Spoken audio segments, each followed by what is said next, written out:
Hey there, y'all, and welcome to today's Daily Down and Dirty. My name is Fairlight. Welcome to Airy Fairy Tarot.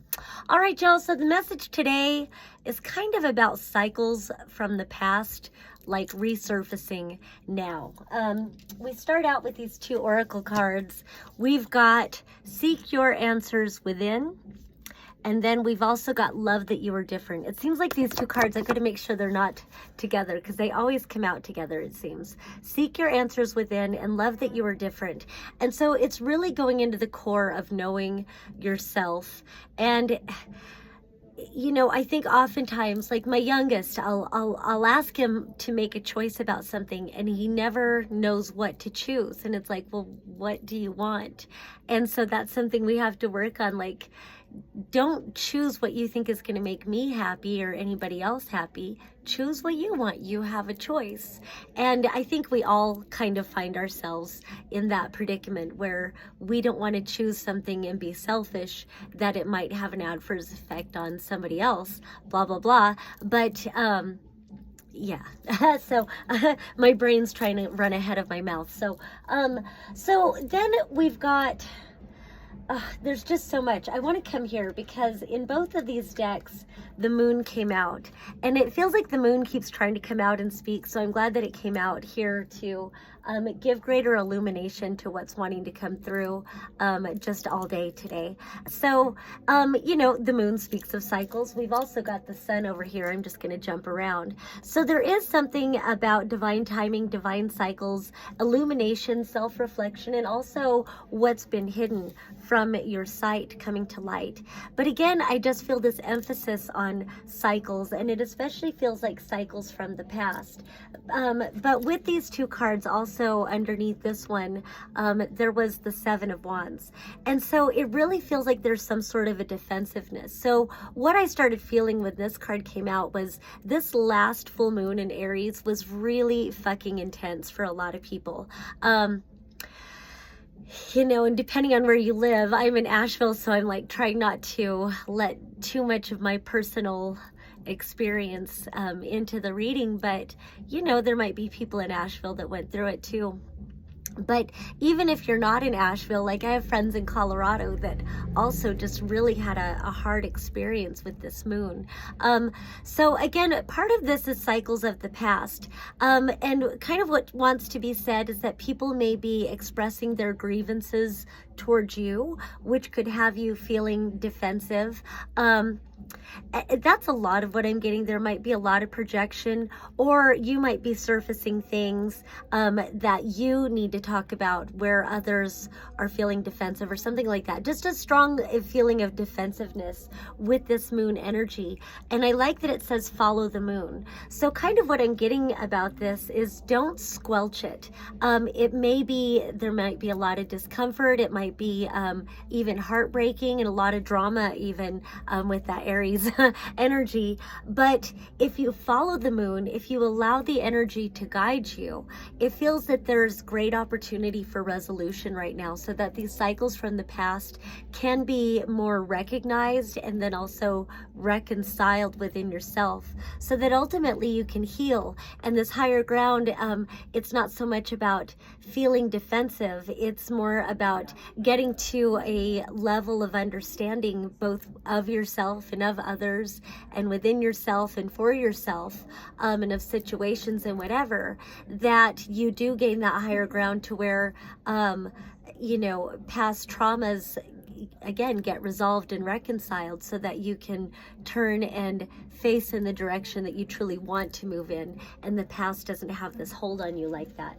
So then we've got these other cards down here. I thought I was going to go to these first, but that moon really wanted to talk. You've got the Magician reversed, the Strength card reversed, and then this Five of Pentacles upright. And so I just feel like this is more illumination and elucidation of these moon energies and why you would be feeling defensive, or others around you may be feeling defensive. It's this low self-worth issues. It's low self-esteem. And at the root of all addiction is self-worth issues. And it's, it's not that simple, but it really is. It's about self-love, knowing that you deserve to be happy, and that there's these patterns that are surfacing where you've been kind of programmed or whatever to give your power away, to give your magic away, to not value your opinion, not value your desires. And again, it's that example, like, what choice do you want to make? And it's like, well, I don't know. What do other people want? Well, no, what do you want? And bringing it back and allowing yourself to receive the self-worth, the self-acceptance, the worthiness of choosing what it is that you truly want in life or in any given moment or any situation. And so again, it's an opportunity. Follow the moon. And it kind of feels like, instead of being defensive, then we come over here and we've got the Sun card. We've got the Nine of Cups upright, which is happiness, wish fulfillment. You've got the 9, sorry. I didn't see the 9. Holy shit, you've got the 9 and 10 of Swords reversed. Fucking A. And then you've got this Queen of Pentacles upright. And also this Knight of Pentacles reversed. I'll just go ahead and say, because I saw it, this 8 of Swords upright. So you've got the 8, 9, and 10 of Swords. I kind of want to focus on these really quick. Because they're both reversed, there's this stuck in the past type of energy. It's trauma. Both of these, that's fucking trauma. And that's what so much feels like it's surfacing, is traumas from the past. Allowing it to rise up, allowing yourself to speak your truth. I think also there's safety in allowing others their truth, even if it reflects badly on you. Somehow there's a safety in and an opportunity for healing. So for myself, as an example, I have 4 kids, and of course I've traumatized my kids. I was traumatized, and so I didn't know how to be different until I learned how to be different. And so all of us are still in this process of healing. It's an ever ongoing process. And so sometimes it's not easy for me to hear my children's truth, but how else am I going to be able to heal through that if I'm not able to reflect on it and say, yes, this is true. And then at the same time, there's projections too going on, I think, where somehow there's something about a need to hold space and allowing all people their perspectives at this time, and really coming into this sun energy, allowing your brilliance to shine. We don't want to overshadow what's trying to come out of the darkness. We want to illuminate what's coming out of the darkness, but somehow in that, and so, I hate using myself as an example, but sometimes it's the best thing, in acknowledging some of the things, that my children have to say, it gives me an opportunity to say, yeah, that's a pattern, because I also am traumatized. I also need to heal from these things. And so it doesn't have to be any sort of ultimate bad guy kind of thing.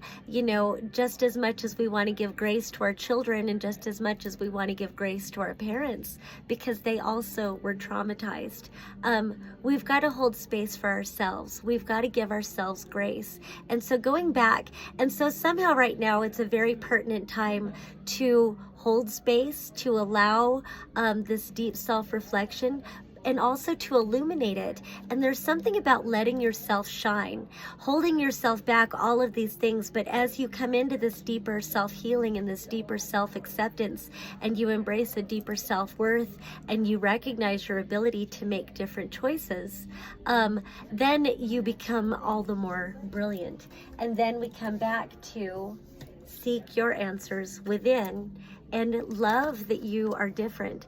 And so now it's feeling like, tell your story, share your story. It doesn't have to be, on YouTube unless you want it to be, but it can be with close friends, it can be with family members, it can be sharing it to a journal, writing it down, validating your experiences, and also validating your brilliance, validating that you have gifts that maybe have been underutilized, or that maybe you've kept under wraps because others didn't accept accept you for shining so brightly.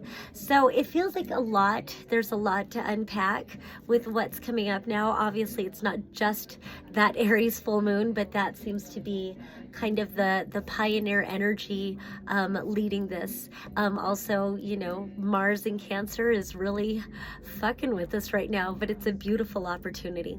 All right, that's all I have for today. Thank you so much for watching. Peace and love until next time.